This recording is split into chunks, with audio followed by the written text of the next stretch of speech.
When it finally came time to lay down their rifles and return home, the land they had left had become unrecognizable, inhospitable. So with regret, they watched as their brothers in arms were spat upon and shamed by the very people they had attempted to protect with their service.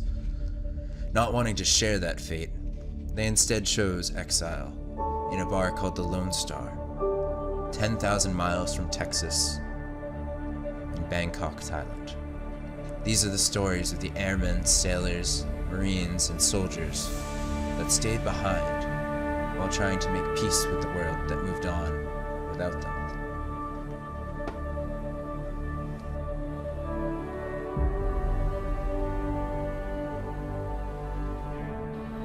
In September 27th, 1967, when I first arrived at Dong Muang Airport, I got hit with the humidity, the heat, and the scent of Bangkok. I fell in love. I like the country, I like the people, I like the climate, I like the food. And I met a beautiful girl and I got married and I stayed. And I'm happy I stayed because the longer I stayed, the more my home country changed. And I had less and less incentive to go back. Came here twice on rest and relaxation trips from Vietnam. First time, that was in 1969, 1970. I spent more time probably out of the U.S. now than I have in the U.S. Came here several times with the U.S. Army, TDY, temporary duty here. And I like it.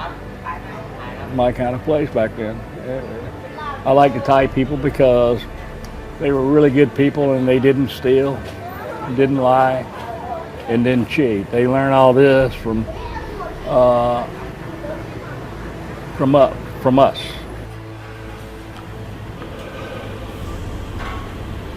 I'm remembering a particular man that I met a couple days ago who said, I've been coming to this bar for 30 years.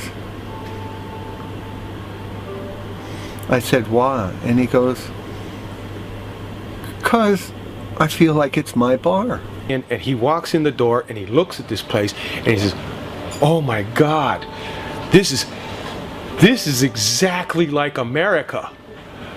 And I looked at him, I says, Peter, you've never even been to the United States.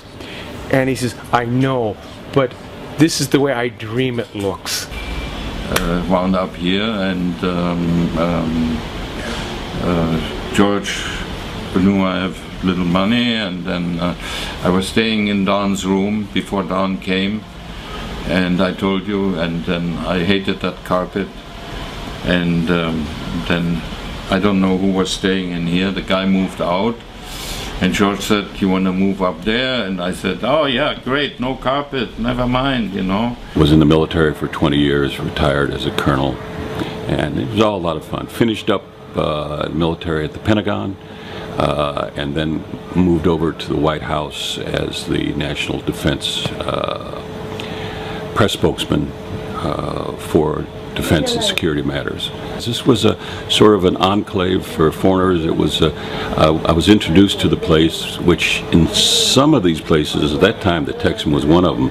It's always better to be introduced, because when somebody strange walks in, you get these sort of scant looks and who are you? Still not a place that people wander into, you know. The floor here is cracked because somebody let an elephant through the front door one time, and it's still cracked. You can see that, you know. Some bars it's a rolling clientele, and others like the Madrid or the Loan Staar, and others. This group comes here all the time. They don't go anyplace else, or very seldom go anyplace else. Military people are kind of like glue. Once you're glued together, you never come apart. You know? Whatever branch that you're in. I was in the Air Force, of course, but probably the backbone of this place would be the Army people that over the years, but a lot of Marines have come here.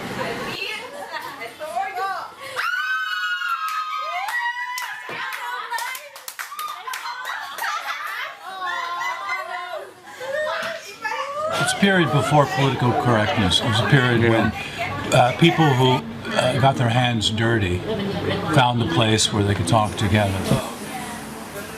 People that were in the CIA in those days, you know, I mean, you talk about Landry and Shirley and all those guys were here. Tony Poe. These guys were, they made their own rules as they went along. Tony Poe was a legendary CIA paramilitary up in Laos, and it was interesting because Tony had told me that during his time up there in Nam Yu, that the tribesmen, the Hmong tribesmen under Vang Pao, would bring in ears, and he would count them and then pay them in kip, which was a Lao currency. And one day Tony was up in this village and he saw this little boy running around without an ear, and he says, "What happened to your ear?" And the boy said, "My father took it to get money from the Americans." And Tony was so angry. He says, "Okay, now I want you to bring in the heads." So Tony had this collection of heads, and he would get roaring drunk and fly over, you know, the different communist leaders' headquarters in an Air America helicopter, roaring drunk with a bag of heads and throwing heads out the helicopter at them. So these are the kind of conversations that were going on around me. I mean, the fellas that I know that are in that outfit now don't have the same sort of, I don't know, what would you call it? They don't have the same sort of innovativeness that those fellas did. They're on a much tighter string. Yeah, would be my guess. You know, the Jack Shirleys and Landrys. These kind of people were raising their own armies, their own militias. Yeah. They were can-do kind of people, hands-on, who understood how to find the flexibility in a bureaucratic system to equip, man, feed, and march a private army. And that's what these guys did. Yeah. I proved it and shed blood and came back and was too young to get a drink or vote. And what am I going to do back there? And I'm just back from Vietnam and want to go into a bar and listen to a band, and they tell I'm sorry, you're too young to come in here. Well, I think I'll just get on a plane and go back over here where these lovely girls are, and no rules. You make your own rules. It's my checkerboard, my time, my money. I can create my own world here if I want to. I did 2 tours from September 67 through September 69. Funny story. I go up about August of 69, and I go up to my commander, whom I loved dearly. Oh, magnificent story about that commander. But I loved him dearly, and I went up to him and presented myself officially, and I said, "Sir, I'd like to have a 3rd tour." And he looked at me and he went, "Sergeant Johnson, you've been here long enough. I think you got to go back to the United States and learn how to be an American now." America's the best country I ever lived in, by far. It's got its downfalls. I mean, it's got its areas I don't like, but, you know, out of all the countries I've been to, America is the best country, in fact. I just live here. It's not my country. It's not my place. If I don't like what's happening here, I'll leave. But America's my country. And I don't mind speaking about America. And I just think it's a very dangerous place. And I'm tired of America having to take the lead on any damn thing. I supported Lyndon B. Johnson. Who knew he's going to turn out to be an asshole and put us in there, you know? But yes, I like Bush, but I didn't like him the part where he tried to do what's right and go and rebuild it. Who gives a shit? Let them fucking eat shit and die. You think they would help us? No. How many countries ever helped America? They always got their hand out.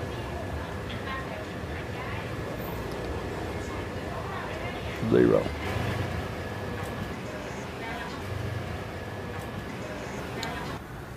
In 1966, I bought my first ladies' drink on Pat Pong Road. I was with the Army Security Agency, Chinese linguist. 2-year station here. Then I went back and, did all what I had to do, and eventually I thought I'd wash up on China's shores. But as it turned out, 10 years ago, I ended up back on Thailand shores. So here I am, above the Loan Staar. Rumor Control Headquarters has it that you can actually call and book a brawl. You know what I'm saying? I'm not so sure that's true. But yeah, that would be a misconception. But that it's maybe a very weird place where old vets from different wars sit around and rehash battles or make up battles that they may or may not have fought in and that kind of thing. And I can assure you, every battle we mention is real, and we did all those things. Well, there was every now and then there was the odd fight.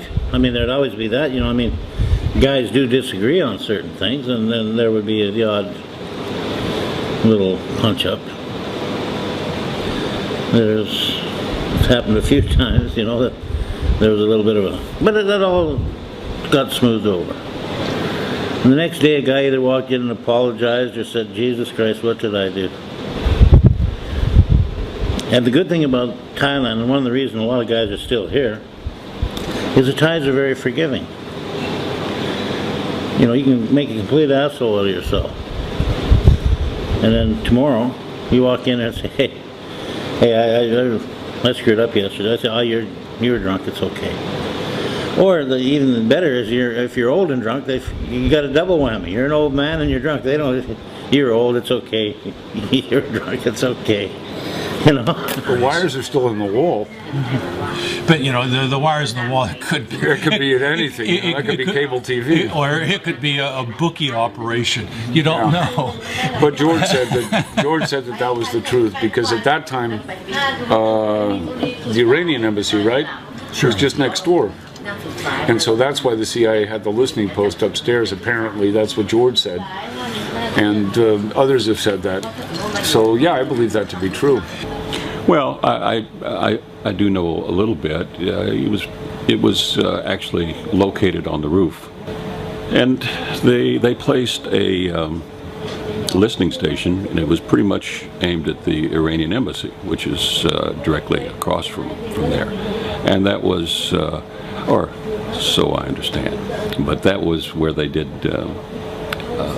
were able to try and catch up. And this was during some difficult times when the Shah had been taken over, and the Americans were held custody at or held kidnapped at the embassy. And so throughout those times, that was a good local base. George supported it wholeheartedly and did anything he could for him. We signed an agreement with Air America that we wouldn't talk about anything for 10 years. Yeah, that's it. People who say, oh, I can't talk about it was classified, 99% of the time that's bullshit. Because there's nothing classified anymore to amount to anything. And that's one of the first giveaways on somebody who's claiming to be something they're not. It's like looking at a ruby, you can tell very quickly if you got the genuine article or you got a synthetic. And if a synthetic came walking in the door here who claimed to be, in the Vietnam War and did this and that and never was, the hardcore guys in here would spot him and call him out. And if they were kind, you'd never see him again. I mean, he'd walk out of here and continue walking is what I mean. I just broke a guy's nose a few months ago. I listened to him for 15 years, bullshitting about the military. He said he was a door gunner on a UH-58, that's a Huey helicopter in Vietnam, and he had a 50 caliber machine gun. Put 50 cals and no door gunner, that's an M60, I'm afraid. Hey, and this guy, I listened to him for 15 years, and I broke his nose. Flip, boom, boom, broke his nose. End of that. You broke my nose. I said to him, look, George, you cannot kick me out, That I jump off the building, and George said, that's all I need now, a dead German in front of my bar. The word on the square from everybody I've spoken to over my trip here is that maybe April is going to be the end. And that's quite possible. And it seems that there are quite a few people making contingency plans to leave. not only bar owners, but other businesses in this square block. You go over it, it continues on. Hopefully this won't end. It sounds like it might first part of next year. There are always other places, but you'd hate to see it because this is iconic, and this is a place that was special in history, probably more special maybe than any other club or place in town. Well, what's going on? Well, I'm moving because they're bringing the wrecking ball in about 2 months to knock down the Washington Square to put in another hotel shopping complex like Bangkok needs another hotel shopping complex. Quite honestly, it really doesn't matter that much because physically, I don't care what happens. Physically, the bars could be here, but the people are all dying. And so ended an era. Most of my friends are gone. Very few left. And it won't be long till I'm gone too. And we had what we had when we had it. You can't grasp straws or hang on to old things. Time does march on and you become history somewhere along the line. And I guess that's another reason why you stay here, that you were asking about. The dead aren't dead. We'll just see the next crew change. They're not dead. Even though they are dead, they're not dead.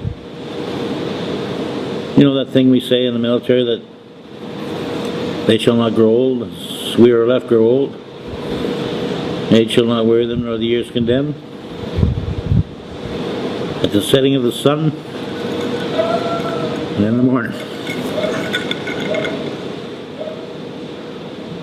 You remember it. I am the last of probably 4 combat soldiers that were really there in places and were dying out at an incredibly age. So I'm the dinosaur, but I would rather think of myself as the unicorn.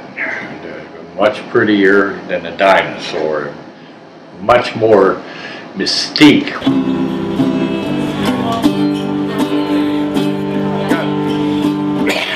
That's throat cancer for you. Don't do that. It was free. Don't do that. Compliments of the U.S. Army. Country road, take me home to the place I belong. Just Virginia, mountain mama, take me home. I'm from Virginia. Country road.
Con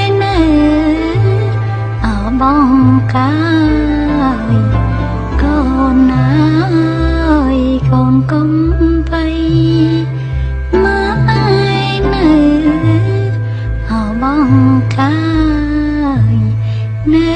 vai con ai cho con kinh đúng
con đến tê giống chỉ để tê hai con ai con đến tê giống chỉ để tê hai mãi này